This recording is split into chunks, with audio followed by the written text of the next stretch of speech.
Okay, looks like we are live. Welcome to our, let's see, this is March. So our March edition, our March installment of the Radical Philosophy Hour. We are very lucky to be joined by two amazing philosophers. We have with us today Anwar Uhuru, who will be presenting on what do we do about reparations, insurrectionist ethics, valuing blackness, and the imaginary domain, as well as John Torrey, who'll be talking to us about reparations as a societal project, some practical considerations. So we have two really outstanding talks coming up on reparations. Before we get to that, I just want to take a moment to alert everybody that we'll be having our next edition, installment of the Radical Philosophy Hour on Monday, April 4th at 4 p.m. Eastern Time. And we'll be featuring the Compost Collaborative, which is a new materialist and critical post-human rhizome of feminist, queer, nursing, joy, and terror. And they will be talking about basically new technologies that have emerged in the COVID-19 pandemic, in particular extracorporeal membranous oxygenation, which is commonly known as ECMO. So they'll be bringing that into the perspective of necropolitics. Please do join us then next month for what should be a really promising conversation. All right, so to get started, we're going to go ahead and begin with Anwar Uhuru. Anwar is an assistant professor of African diaspora studies and literature at Monmouth University. Their research interests include Black existentialism, Africana philosophy, critical race theory, gender and sexuality studies, and surveillance and policing. They are writing their forthcoming book currently, which is The Insurrectionist Case for Reparations, Race, Value, and Ethics, and will be published through SUNY Press. They recently published Textual Mysticism, Reading the Sublime in Philosophical Mysticism, which appears in the APA newsletter on philosophy and the Black experience, among other recent publications. I'll go ahead and turn it over to Anwar. Take it away. Oh, thank you so much for that introduction, Brandon. I'm so glad to be sharing space with you and John.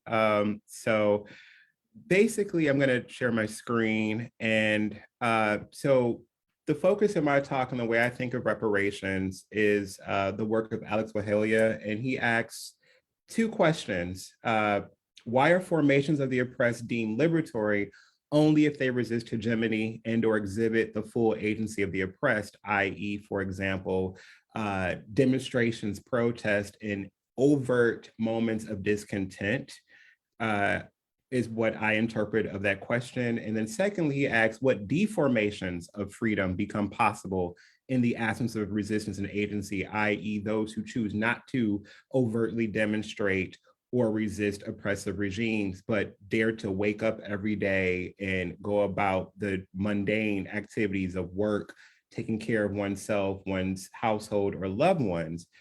Does that also exemplify a sense of resistance and agency? And I juxtapose that because I argue that we need to think of different ways of Black resistance and freedom struggle, or freedom struggle and resistance for non-cis white heteronormative people.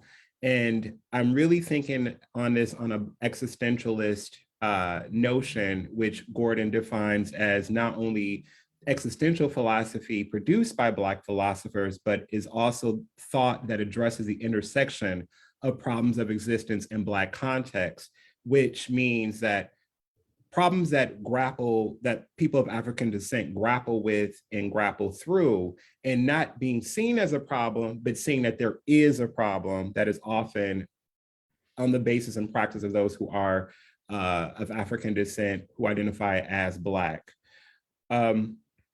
And so what really got me thinking on more concrete terms is the uprising that happened in our nation's capital on January 6th that has been labeled an insurrection. And I believe that is completely a false labeling. It is a coup. It is an overt protest of white systemic power.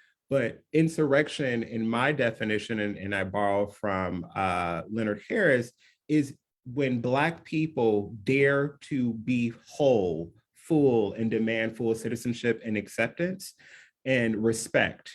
And that goes beyond a monetary marker of that. So I think that reparations in an insurrectionist approach is beyond fiscal markers of what it means for the state to compensate people of African descent. However, I don't believe anyone of African descent should not turn down any fiscal and or legislative maneuvers to help us gain full citizenship and personhood, because I don't think there is ever a number that will equate the compensation for people of African descent. But I do believe there should be some fiscal compensation, but we shouldn't just stop there or just focus on that, because that is truly a reparative act. So in 2020, my bad, Aya Brown was in a waiting room waiting for medical attention, and she started to notice what the essential workers look like. So the janitor is a woman of African descent, the nurse, a woman of African descent, and the EMT worker, another woman of African descent. And this is literally at the starting of what we would call the COVID-19 pandemic. And so she started to pull out her sketch pad while she's waiting in the emergency waiting room. And then of course she seeks medical attention. And then later on, she noticed that when she stopped at Target, another woman of African descent. And then when she was waiting for a subway, another woman of African descent is mopping the subway platform. I'm sorry, my dog is chewing on her toy in the background if you hear a little squeak, because she's almost 3. So, and of course, when she went to get groceries, she noticed that the checkout person is also of African descent as well. And so she started to realize that essential bodies are often racialized and gendered, but also those same essential bodies are often blamed for contracting a virus and also blamed for systemic harms, whether it's medical or just societal. And so that really got my mechanization thinking on the existence of Blackness. So we saw all of the banners and the hashtags of love our essential workers, but these same essential workers, i.e. Breonna Taylor, are still at the behest of the state on how much they're valued. And I mentioned her name because here it is, she was an essential worker, and she was at home asleep, minding her business, and yet the state took away her life. And so why is it, I question, that Black life is not valued until literally death or the possibility of death? Why can't we value it fully? Why can't we see it in its wholeness, as opposed to the capitalistic purposes of a Black body, i.e. the exchange of worker product? But literally, would we have loved Breonna, even if she wasn't at home, just minding her business, walking down the street? Ahmaud Arbery was literally on a jog. Trayvon Martin was coming from the store. George Floyd was getting groceries. And so therefore, we see that we're not valued during the mundane of life. So my intervention, I say, is thinking of value and Black people is hardly ever a philosophical question that is paired together. If so, it's done in the realm of aesthetics, the production of Black culture, the production of Black art, the ability to catch a ball or throw it X amount of yards, or to do somersaults and score a whole Olympic point marker. But what about during their mundane ness of life? And unfortunately, Black bodies in the mundane or the everyday are often categorized as being hypersexualized, predatory, or monstrous. And so that is already the amalgamation of the value of a Black body. And having a conversation outside of a Black American context, and I'm thinking of our Caribbean brothers and sisters and our continental brothers and sisters, is fraught with tension because they don't have the historical legacy of what it means to be a Black American. Even if they were born and raised here, there's not the intergenerational legacy, and they're still answering to a legacy of migration and not necessarily an intergenerational homelandness. So with that inter-diasporic conflict, we also have the historical conflict of whether one was enslaved or free during the long arc of slavery, the failure of Reconstruction, the infamous Civil Rights Acts that passed from 1875 all the way to 1965, the 1993 Crime Bill, and also the enduring affect and effect of medical apartheid are just reasons why we have yet, socially speaking, valued the Black body. And also this notion of Afro-pessimist thinkers are the non-beingness of Black bodies is also a point that we should explore, even though I personally don't identify as an Afro-pessimist, because I don't believe in a nihilistic state. And I believe even before and during enslavement, Black people were whole beings. They just weren't seen that way outside of a Black context. So I'm thinking interdisciplinarily about the ways that we can think about the valuation of Black people beyond a fiscal marker or a capitalist regime. However, as a child of hip hop, get your bag if you are Black is also my critique of that. And also, I'd be remiss to not talk about the intellectual and artistic legacy that fuels Black bodies. And so I'm thinking of the work of Christina Sharp, and when she talks about the wake, or as Ashel Mbemi and Leonard Harris talks about necropolitics and necrobeing, which is the weight and the weather on the Black body to deal with, as Du Bois would call, double consciousness, or the hyphenation of our citizenship. It's often African American or Black American. It's never just American, which shows literally linguistically that we are not seen as whole beings in this project of America. It's usually when we're outside of the US is when we're marked as American, but not within our own country.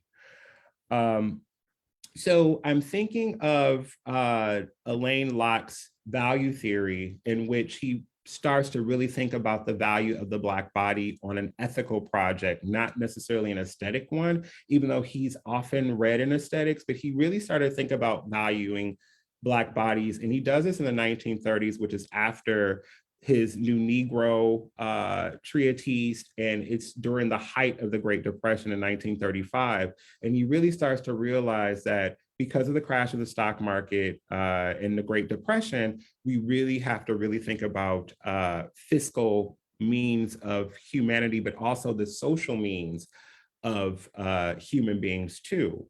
And so he says, at what point does a Negro be seen more as a formula than a human being, i.e. the infamous question that plagues Black thought is the Negro problem, but there is no Negro problem, you just have a problem with Negroes.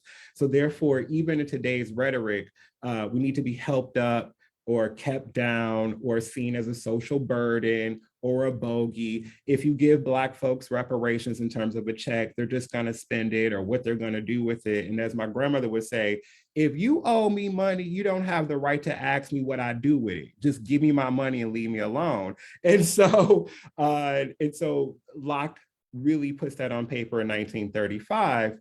And so Leonard Harris goes behind and says, how we categorize values is less important than understanding our transportation of value. So even if there is HR 40 and Black folks get literal money, then we have to think about how we transport the value of Black bodies now that we've done this reparative act.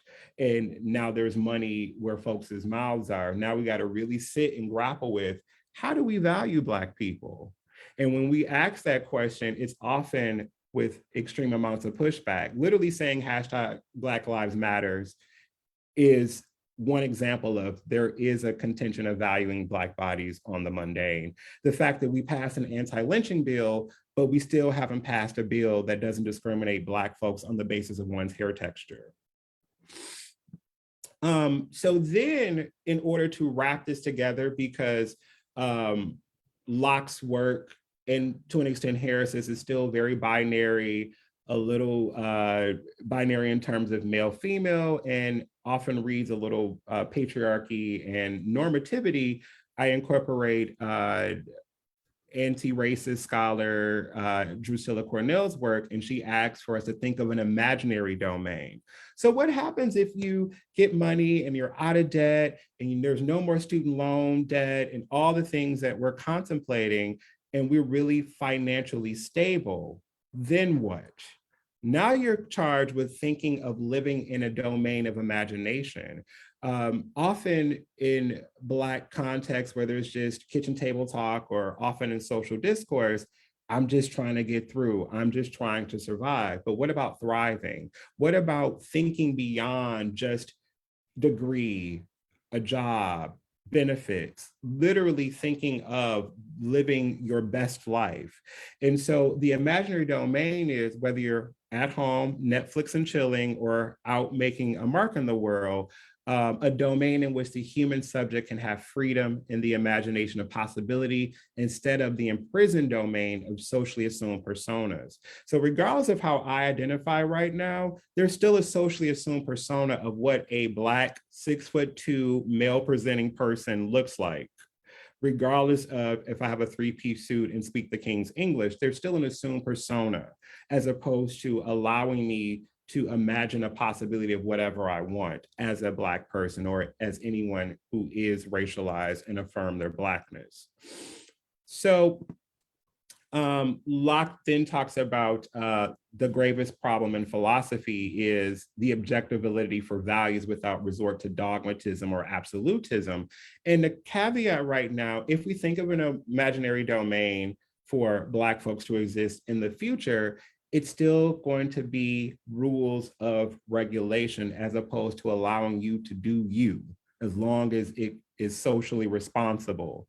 And so there's a respectability politics that still would adhere to if Black folks are to imagine a domain. However, I ask for us to truly be valued. Who cares about respectability politics?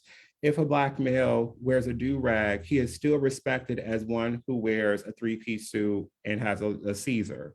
Or a young lady who of African descent wears bamboo earrings is respected as much as someone who appears as Michelle Obama. So that's my project. And I'm asking that not only cis het men and women, but also LGBTQ people also be invited to the table, because they've always been there. And so, for example, and I'm just skipping for time's sake, hashtag say her name is one example of, even though Black males have been the site of state-based violence, also there are women who are victims of state-based violence. And also, in the seat of the Black Lives Matter protests, all Black lives matter, because as much as we talk about MLK, a queer Black man by the name of Bayard Rustin wrote his speeches and helped organize. Or as much as we talk about Malcolm X, a queer Black male by the name of James Baldwin also was fighting for Black equity. As much as we talk about highly lettered men and women and respectable lettered men and women, there was a sharecropper by the name of Fannie Lou Hamer who was also talking about the injustices of the state. So we have to be cognizant of those lives. And as many men who are cis and assumed heterosexual died by violence, there were also queer Black men and women and trans Black men and women who die on a monthly basis as we're talking. And even in discourses of the LGBTQ moment, there are lack of valuation of Black bodies. This is a scene of Greenwich Village, the site of the Stonewall riot, site of the eve of the LGBTQ movement. And for years, you only saw these white alabaster plastered images. And literally just a few months ago, trans woman Marsha P. Johnson's statue has finally been placed there. And so LGBTQ history has been whitewashed for decades, even though the people who were at the protest for the Stonewall riot and fought for LGBTQ rights were a Black trans woman by Marsha P. Johnson and a Afro-Latina woman by the name of Sylvia Rivera. And so that's just one example that even in a queer context, queer largely define that there's still a point of contention for the body. And so to wrap this up, because I want to be aware of time, I argue that beyond phenotypical markers or aesthetic markers of Black people and their legacy, we have to value them on the mundane, and we have to think about Black people from all contexts need to be invited to the table, because even if there's a fiscal reparative act, there's still the act of being respected on the day-to-day and the mundane. Even if you don't agree with it, you have to respect that person and they must have full citizenship. Thank you.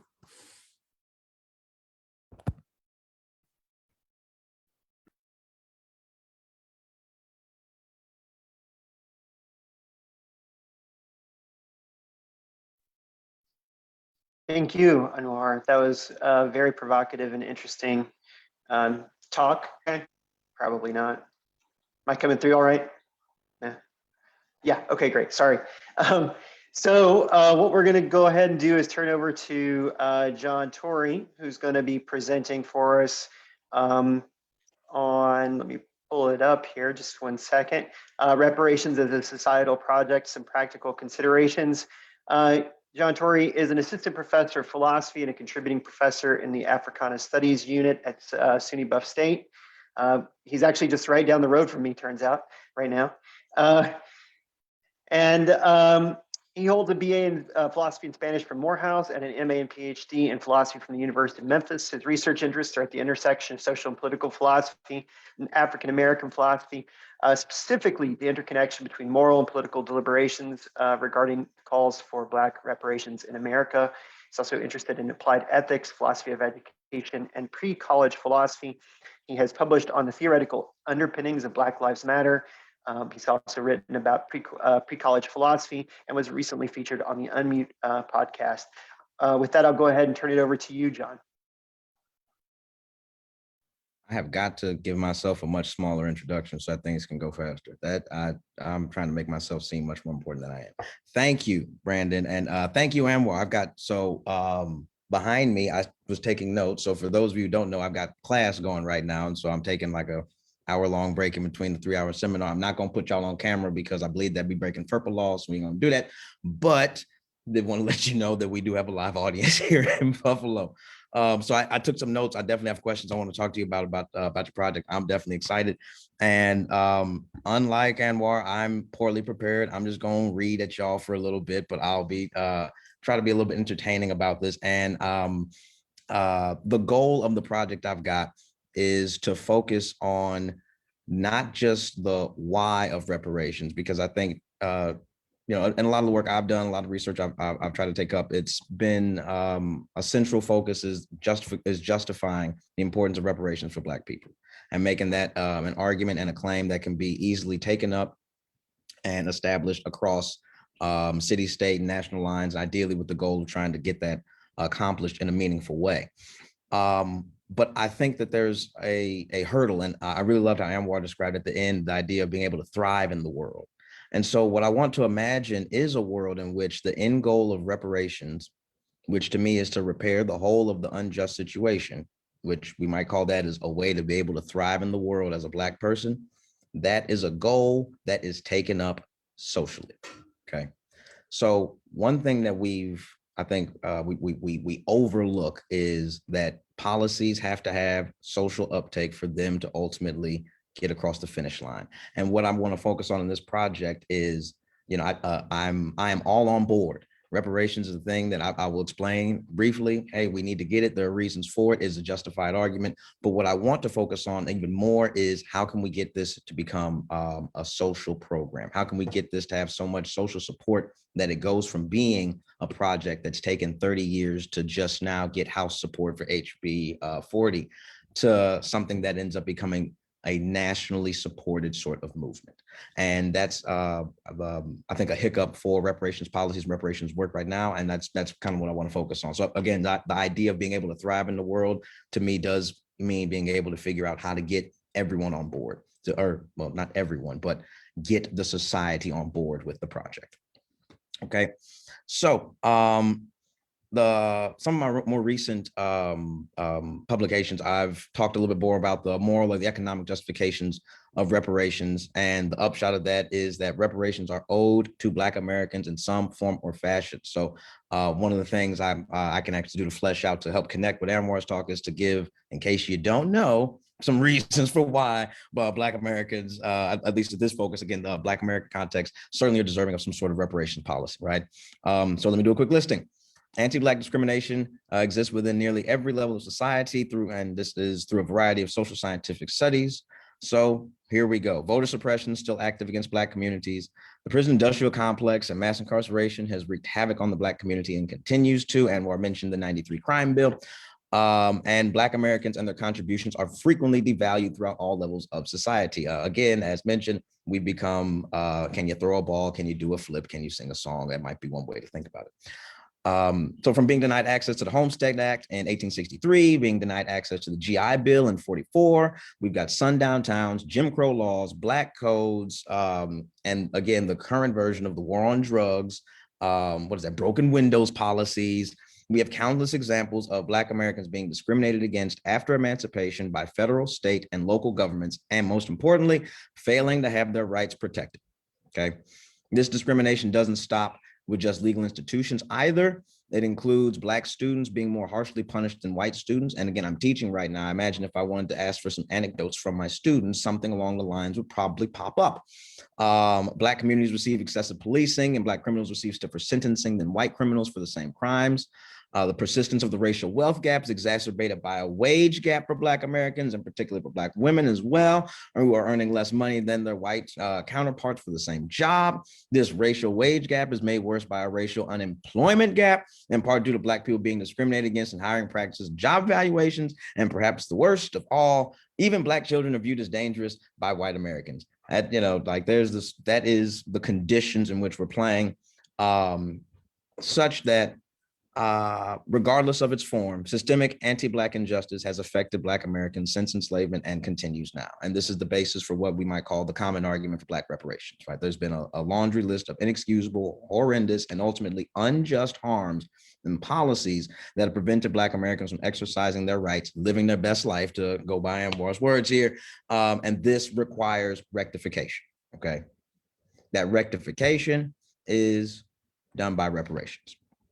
So normally the discussion will go from the argument for reparations and be like, okay, I'm on board with this, right? Like, this makes sense. We flip from that to understanding what we mean by reparations. So it's that question tends to include who may be counted, like, so who should receive it.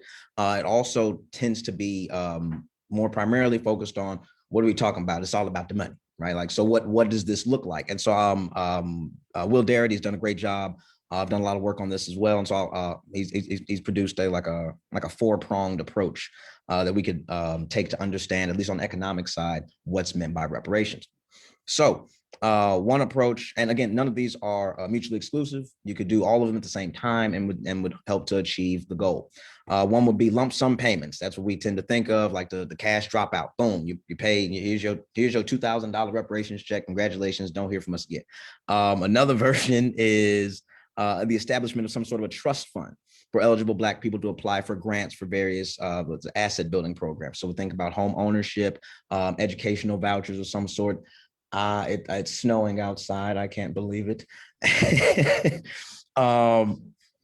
You get startup funds or even things like self-employment, right? Like, so again, approach one, big lump sum. Approach two, some sort of a trust fund you can apply for. Think of it as for other academics, the big travel funds. Everyone submits their application, you can get something back for it. Option three is the provision of some sort of vouchers that could be used for the same sort of asset building purposes. And lastly, is something like reparations in kind. So something we've also heard about more recently, guaranteed schooling after high school, or something like perhaps guaranteed medical insurance. So some way to try to defray the costs for being Black in America in some way, shape, or form, right? And again, none of these are mutually exclusive. You can run all of them at the same time to help get the job done. And I think that's an important part of the conversation as well, right? We need to figure out, what does reparations look like, who it should be owed to, who ought pay it, which is another connected issue. And this gets to what I would call the political claims connected to reparations, because very rarely have reparations arguments settled on a focus on the individual having the responsibility to pay that debt of reparations. It doesn't discourage. So for example, there's, I'm trying to remember, there was a group of people in a community, I forget in which city, but they were doing basically an individualized reparations fund from the white members of that community. And they would give out some cash, some, the lump sum payments out to various Black people inside the community who kind of signed up and said, I'd be willing to take the money. And there were other people who signed up saying, I'd be willing to give the money. That's fantastic, right? Like, we want to encourage that kind of community building, that kind of civic connection, but that does not necessarily touch the level of reparations when people are actually referring to Black reparations at a social level, because these are structural injustice claims that are being made. So they're going to require structural remedies, not necessarily individual remedies, to be able to reach that goal. Okay. And this is also because the state is largely at fault with regards to those structural harms done that ultimately require reparations. So even if individuals have benefited, profited, and gained off of this scenario, ultimately those structural harms that were created, the spaces that were available so that these kinds of harms could continue, that's on the state. That's not necessarily on the individual. Okay. In terms of who's responsible. Does that, Lord, I'm seeing I got the class in the room. I'm over and going, does that make sense? Like, I'm apologies. Okay. So at present, right, we've got HB 40. It's going, apparently, my department chair emailed me saying HB 40's got enough votes, I believe, to pass the House, right? So it's going to get through the House. That's historic. I want you all to recognize that. It's an incredible thing to see that there is a bill that's going to go through and pass the House with regard to saying we need to examine some sort of reparations policy. We also need to recognize it's likely DOA in the Senate, okay? And so a common phrase is the House makes the news, the Senate makes the laws. Again, it's a reminder that it took maybe 20, 30 years, but it got over a particular threshold. And that's a reminder of the importance of not just the moral justifications of these arguments, but also the importance of political persuasion, which is the public support for these kinds of policies. So across the country, we've got a few different examples, like California's, I think it's AB 2120, something along those lines. They got a bill that basically got a task force going to examine reparations. Evanston, Illinois passed an actual reparations bill for their community and has given out, I believe, some money to maybe 16 people. And Asheville, North Carolina has also gotten something that's run, that's roughly speaking called a reparations policy. I don't want to get into the details of those policies, but that their existence is there, because I do think each has some strengths and certainly some weaknesses. Their existence is emblematic of the development of the kind of political pressure, the social desire to see this kind of policy take place, a desire to see some sort of repair done to the harms done to Black people. And if they can't do it at a larger space, then do it in the community that they can control. Okay, so that's, again, we're thinking about putting the pressure to, I'm gonna call this the pressure to perform, right? What I want to drive home is that these plans came to exist not because politicians thought this was right, or because politicians even campaigned on it. Governor Newsom did not campaign on trying to do reparations policies. Nobody on the Evanston, Illinois council was campaigning on doing that wasn't part of what they expected to do as part of their political job. But the pressure to perform ultimately help get them across the line to make this a policy. And I do think that the pressure to perform at the political level is a requirement for any sort of reparations policy to have some hope of success. So to me, the question of, say, recipients or even the means ultimately becomes secondary to the issue of getting this project across the social finish line first, by having the community take serious interest in addressing the matter of racial injustice. Okay. So one way you might go, well, how do we know someone's taking it serious? Good question. First question today. One way we can understand the community taking serious interest in this matter is in what we might call the development of a strong sense of justice. And I'm borrowing this idea from Rodney Roberts, and he would describe the strong sense of justice as possessing a basic sense of right and wrong, both for the distribution of rights and duties, but also for when the system of distributive justice is broken down. So I have a strong sense of justice that I want to make sure that my rights are protected. I also want to make sure Everyone else who's in my same space has their rights protected because we're the same kind of person, right? So it gives me a moral impetus to action, to seek justice, regardless of whether it's for myself or for others.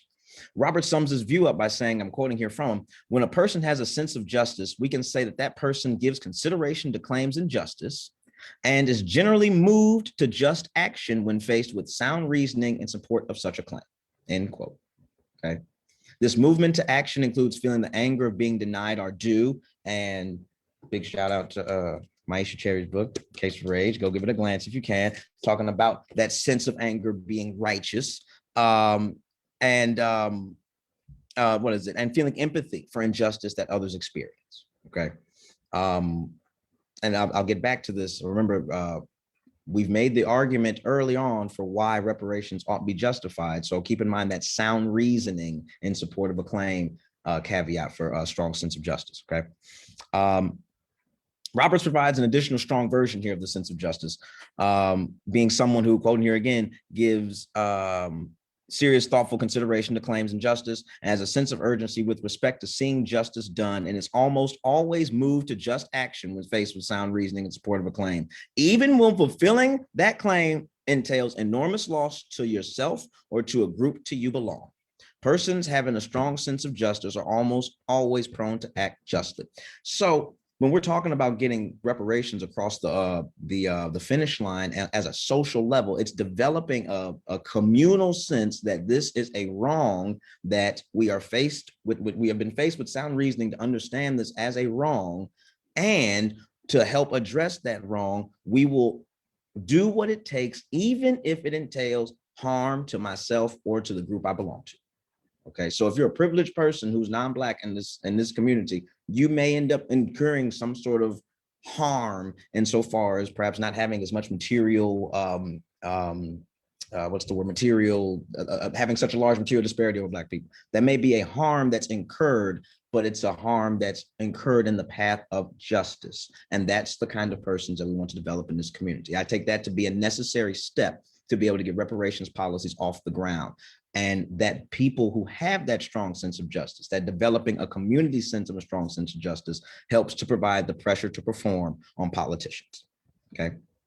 So to give you an example of someone lacking a strong sense of justice or not, someone who's got a strong sense of justice, we could think about, so I'll give, normally I think about the murder of Katie Genovese, but I actually think we could do, unfortunately, George Floyd's murder would be another version we could watch. So I'm going to read the example. It's basically the same thing.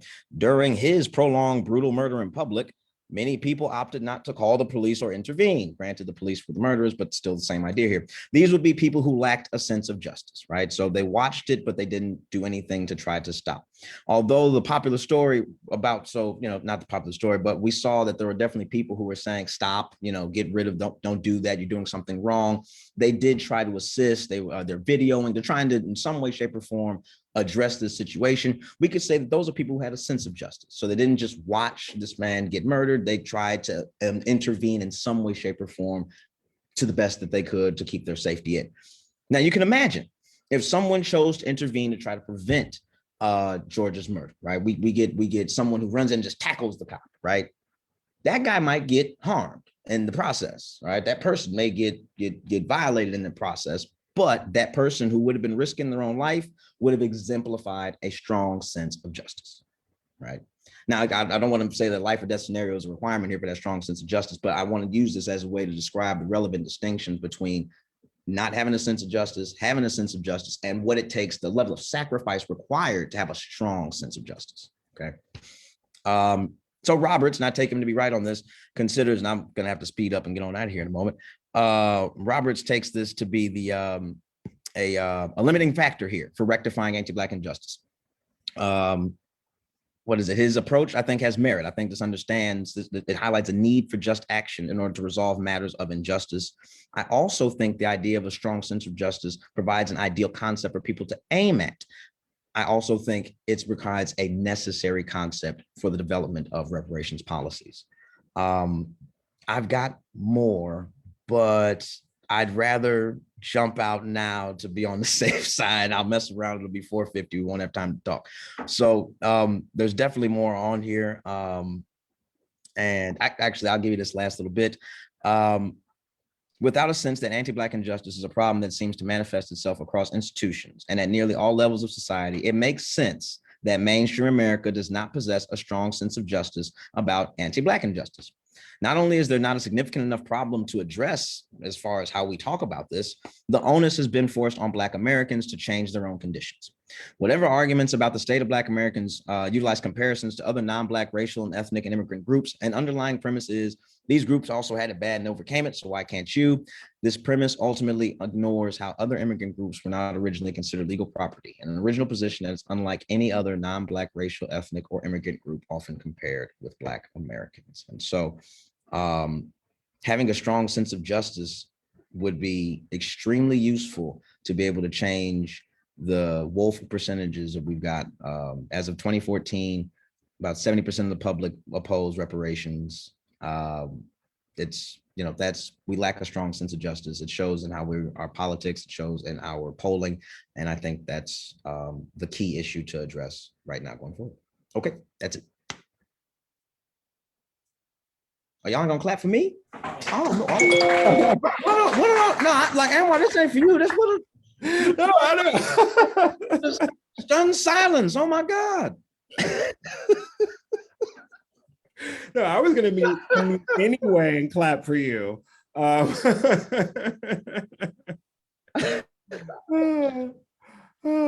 this was good. Okay. Hey, everybody. Oh, sorry. I'm hoping I'm not interrupting there. You're good, Brandon. I keep getting kicked off, so. The world of Zoom. That's right. Why don't we go ahead and turn it over to questions from your students to start? Oh man, okay, y'all on the spot. I can't put you on the camera, but you heard two wonderful one and a half wonderful presentations. I gave a little something, and what did wonderful. We got any student questions? What you got? Anything that popped into your ears you thought I'd like to hear more about? Anything? Oh, yes, we got one. You said, convincing society that this is a real, this is something that we need reparation. Mhm. Like how specifically will we go about that? Like we have plan for that, the organization of talking, like getting the work. Do you want my good plan or my necessary plan? Well, Okay, so in case you all didn't hear it, the student, I was, the student said, I want to make sure that reparations is something that is that has social traction in a way that it would be able to get enough uptake that we could get over the line. What do I have? Do I have a method for this? If I did, I'd probably have $1 billion already. But so I said, do you want the short version or the hard version? The version I think that has worked has been what I call flashpoints. So unfortunately, it took people getting murdered for things to move in ways that we hadn't seen prior. I think that kind of response to atrocity does help move the needle. I also don't think it works as well as we would like to see, because there's usually a backlash. So think about there have been cops who have been prosecuted for killing Black people. There have been laws that have been changed, like the Breonna Taylor laws in Kentucky. So now you can't do no knocks. So you see laws getting changed in some ways. But on the flip side of that, critical race theory, anti-critical race theory laws have been placed inside almost half the country, if not more than, that'll affect how people ultimately get taught about the Black experience. So I'm conflicted. I do think that something has to significantly change in terms of how Black people are socially recognized in order to help that happen. I'm torn on how best to do that without sacrificing Black bodies. I've been trying to work through that for about a year. I think the best we can hope for, perhaps spitballing here, is I don't want to say increased awareness or developed relationships, but capitalizing on media might be the way to pull this off, is one way I think about. It's a different time and different world. And there's different ways to get out messaging about people, places, things, and histories that weren't available 20, 30 years ago. Good question. All right. Someone gonna get some extra credit. All right. Who else want extra credit? Yeah, I know it's live. It's extra credit. I'm okay with this. Yes.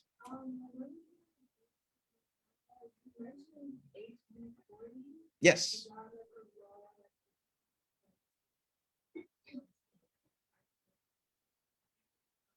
Okay, so another student asked about HB 40 and just wanted to know some more general information about that. Anwar, do you want to tackle this, so I ain't just giving all the words? Yeah, so House Bill 40 has been a bill that's been in circulation technically since the late 80s, early 90s. And it's finally, after decades, rest in peace, John Lewis and others, finally has passed through the House of Representatives. Sometimes it's HB or HR, House Rep or House Bill. And it's basically just a bill to investigate giving reparations to people of African descent. And how would that look is to be determined. Would it be financial compensation via monthly or annual installments? Kind of like when you win a lottery, do you want the full payout or do you want an annual check? Will it be allocated that way, or would it be funds that would set up programs where we could have healthcare, no cost of higher education, for example? We wouldn't have predatory loans for homeowners or predatory loans for car insurances, fair APR rates on credit cards. So it would be a huge financial boost with the HR or HB 40 bill. And it still has to pass through Senate and so on and so forth. But it's the farthest this bill has come in its 40 plus years of being in existence. And of course, there's been reparation bills since Reconstruction, and Queen Mother Moore was one of the first to talk about pushing a reparations bill. So a Black woman has been talking of reparations for well over a century, but this is the farthest compensation in terms of state federal recognition of the legacy of Black people. And of course, there have been reparations in terms of Japanese Americans during World War II, Indigenous people since then, and various forms of reparations, the Iraq-Iran conflict. So there have been variations of reparations. So it has happened. This country has done it, just not for Black Americans, if I can give the Google pitch for you. That answered the question for you? Perfect. Can I follow up on that? Sure. We have a question from Facebook that's a follow-up. And if I cut out or just stall out, just continue on without me as best you can. But from Facebook, we have a question of, is there any interest looking at reparations for being targeted by the prison industrial complex, or the drug war, or the family regulation system? And to bring in that comparison, it's mentioned here that First Nations peoples in Canada, there was a very specific reparations around the residential schools and the so-called foster care system, basically, which was a system of organized kidnapping, obviously. So, as opposed to the grand, I guess it's not to criticize the grand scale, but as opposed to the grand scale, are there more specific targeted forms of reparations in mind that might sort of include people who have been caught up in, say, the drug war, prison industrial complex, some of these other systems where they're really, more recent, more clearly in the memory of people around. So I'll turn that over. You want to take that first and I'll jump off? I'll take a slice of this huge cake that we just got served. So the decriminalization of people of laws that really affect Black and brown people in particular in America, for us to not have the world's largest population, we have the largest prison population in the world. And literally the intersection of the 13th Amendment and imprisonment are just viscerally there in terms of you are free except for prosecution of the state for criminality. And there have been state laws and city laws to help decriminalize people in terms of drug possession. So decriminalization of marijuana possession all the way back to the 1970s that still impact people's employment and citizenship. And people don't realize, if you've been convicted of a crime, it literally strips your rights away. You barely can vote, even applying for financial aid to go to school, housing, jobs, that infamous question, have you been convicted of a crime? So it literally takes away your citizenry and your right to exercise your rights as a thinking free agent. And also post-incarceration, that length of time during when you're on parole, it's as if you're living a life with invisible bars, because at any point you become re-imprisoned. So that is reparations, but the criminal aspect has to be handled in isolation because of the way of it has tentacles beyond just valuing Black and bodies and brown adjacent.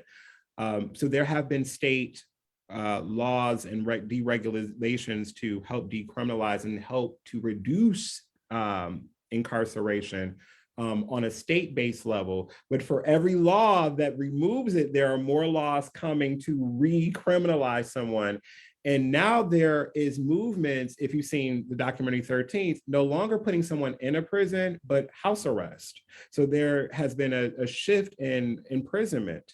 And so, so there have been movements to have those conversations together, but for every movement and deregulation and decriminalization, there's another law that replaces it. So the conversation of abolishing the prison system scares the hell out of people.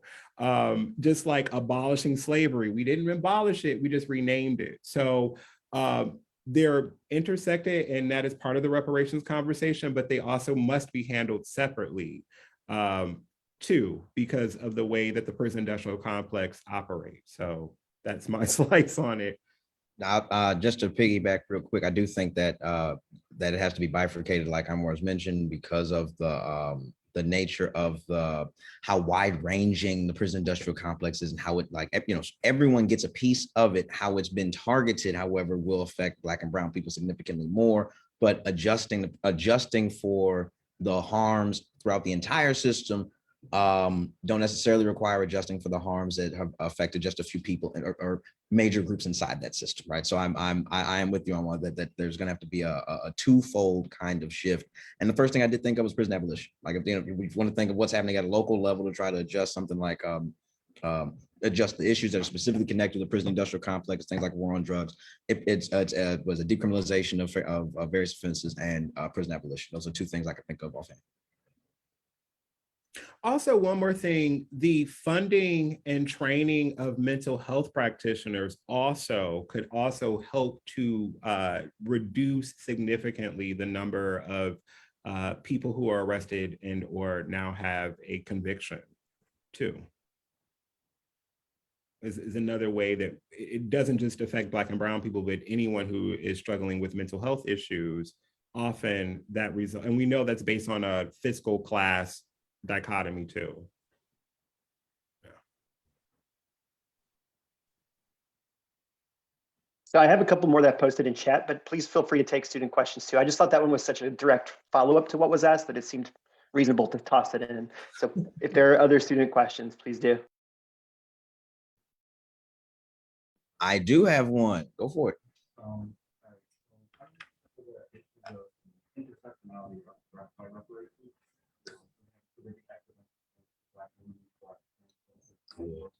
Good. Okay, so the question was, how should intersectionality be a part of the reparations process? Like, so, and the example was, should there be perhaps more benefits provided for, say, Black women, Black trans people, Black Muslims, folks who have been getting an additional, perhaps kick in the teeth based on not just being Black? I'm of the view that everybody's, so here we go. I think reparations writ broadly ought compensate you for the harms you're receiving for being Black, because those are the specific harms we know that are getting you inside whatever the bucket is. You're a Black, insert group here. It's the Black that we know is guaranteeing that you're a part of this group of harms. That there's a separate group of harms that you're receiving because you're a member of that group. That's not necessarily, it doesn't mean that it's not warranted for reparation. I want to make sure that's clear as well, that we should likely have reparatory policies to deal with, say, violence against women to deal with violence against trans folks, to deal with damaging policies that ultimately end up harming single parents, for example, right? Like demonizing single parents, like these are, so all of this I do think ought happen. However, I want to make sure I'm clear that at least now I understand reparations policies for Black people. I want the Black community writ large. So everybody, when we say all Black lives matter, it means if you are Black in America, you get a piece. That's what I do mean. But I do think, and I wonder more about this, and I'm curious to hear what you think about this. I think there's a case to be made for if the strong sense of justice thing is real, you can make a case for additional forms of, say, rectificatory justice, of recompense, of repair.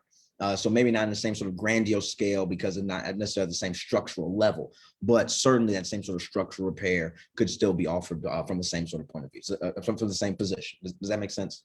That's a wonderful question. And Rob, I'm curious to hear what you got on this. Yeah, and there's a question in the chat that kind of dovetails into this. It says, would the imaginary domain only be possible for those who are marginalized? I can live my best life, but if only for a few, see accepted, etc. What do we do with others' gaze on us? This is something I argue with myself all the time. Is it ever possible for the imaginary domain to become a social one? Would strong sense of justice be insurrectionist justice? So it basically is picking up where you just left off at. And I argue that I do agree with your point about there needs to be a reparative justice form of reparations for all Black people, regardless of gender, sexuality, and non-choice of gender expression too. But there also has to be restorative justices within communities too, because once the money comes, that's one thing, but there has to be forms of restorative justice. That's why I put the Marsha P. Johnson statue with the white statues. They're literally white, but also white racialized people, because within marginalized communities within marginalized communities, there's restorative justice that shall be done. And just on human acknowledgement, not exploiting of intellectual property or physical labor, but really inviting them to the table. The same when we talk about just within those who are identify as women, there's restorative justice that must happen in that community outside of those who identify as male or et cetera. Same with the trans community. So there's various forms of restorative justices that must happen within those communities too, because if it's not, it'll just become the oppression Olympics, as opposed to truly restoring, acknowledging one's wholeness, one's difference too. That's a big one that marginalized people don't often do, is recognizing difference, and dismantling respectability politics by recognizing difference. And therefore we can congeal as a multiple identified Blackness. The caveat is non-dominant groups are often seen as a monolith. So even though MLK's legacy was over 50 years ago, that image of the Black male is still seen through that prism, for example. Or if you have a Jay-Z, he had to become respectable for you to take him seriously, as opposed to allow his locks to be the way they are, and he could have still been drinking 40s on a yacht. Like, we still need to have that level, as well as a trans person who isn't necessarily trans in the way we would want him, her, they to be. For example, we have to be on that level of within the community. So therefore, the intra as well as the inter exchange. And that's on the behest of those communities. And for those who are allies, just support and refrain from judgment is how I would also add to that. I'm glad you mentioned restorative justice, because the first I told you I got notes up for this. So with regards to reparations, at least for me, I take reparations to come from a rectificatory justice stance. It's this, like, it's a distributive justice issue, rights are being violated or ignored. And I don't think restorative justice offers that same leg to stand on. But for intra-community issues, that might be the way to go to get to that same sort of acknowledgement space, changing space. And unlike other things, you can actually point to perhaps an originary spot where things were better. Right. It may not have always been there, but you can point to a prior condition in which these kinds of issues were not necessarily playing out in the same sort of way. This kind of disrespect wasn't necessarily playing out in the same sort of way. For whatever reason that may be, you can point back to that, or you can point to the forward version of it and say, I'm trying to restore this healing, restore these harms to be able to develop this new future amidst the community. And like you said, it has to be, that's internal work. And I really appreciate you saying that, you know, keep your mouth shut if you ain't in the room. Yeah, Right? You know. yeah. And it's a part of that I skipped in the talk because I wanted to be cognizant of time, where marginalized folks have always been told not yet, wait, but we always operated within which is called a politics of refusal. And I'm quoting Juana Maria Rodriguez, where she says, like, even though the cart is inching, we still refuse to allow the cart to stop. So therefore, even if intersectionality is not on the forefront, those communities are still refusing to be silent. So, and that's within the community. So even if we're still waiting for HR 40, we're still refusing to just sit around and twiddle our thumbs. We're refusing. So that's another aspect. And that, I think, and that's how intersectionality works, not just in overt communities of marginality, but there's also intra communities of marginality. And that's why I mentioned mental health earlier, because ableism is one that often gets sideswiped, and that automatically makes you within a marginal community, even if you are normative in other categories. So I hate to do this because I think we're like getting into the good kind of weeds, where it's like starting to get into the good stuff, and you're like, oh man, I want to keep this going. But we're at 5:03 right now. So I think if y'all wanted to, we could have maybe another question. Otherwise, especially I know, John, with you being in class, it might be the time where we just need to go ahead and call it for this one. Although, I want you to both to know there's been quite a lot of comments made on Facebook. So you should definitely hop on Facebook and maybe engage with those folks, because I'm sure that they would appreciate it. And also, just so everybody knows, and I think Anwar will agree with me on this, John, thank you so much for coming with your class and from your class. I think that's really very cool, and I think exciting opportunity for your students and for us to get to see to be with your students in a room and hear their questions. I think it was really a nice thing to be able to do. Thank you, class. Y'all did wonderful. It's snowy out here in Buffalo. Watch out when you leave the office there, Brandon. It's just snowing out here, and they decided to ask wonderful questions. I do appreciate that. And I had to tell them thank you also, because this is, you don't sign up for this when you sign to take a class. So I do appreciate it. And I hope y'all got some solid out of it, that you learned some interesting stuff with regards to stuff. And we're going to be touching back on reparations later on anyway. So color this your first dip in your toe in the pond of this stuff. And thank you, Brandon, for letting us do that. Thank you. Absolutely. Lord, is he frozen? I don't know. I think he moved. I say, Lord, we live. Yeah, I think Brandon is there. He is. Right. I made it back. Yay. Okay. Here we go. Yeah. Well, I apologize for my technical difficulties. Again, thank you all so much. I'm going to go ahead and because of my technical difficulties and us being at time, I'm going to go ahead and call it then. But thank you both so much for joining us and for your really excellent and provocative conversation. I think that it's left us with a great deal to think about. And I'm sure I speak for everybody on Facebook when I say thank you. And Thank you. I'll see everybody on April 4th. Oh yeah, absolutely. So happy to have you. Take care, everybody.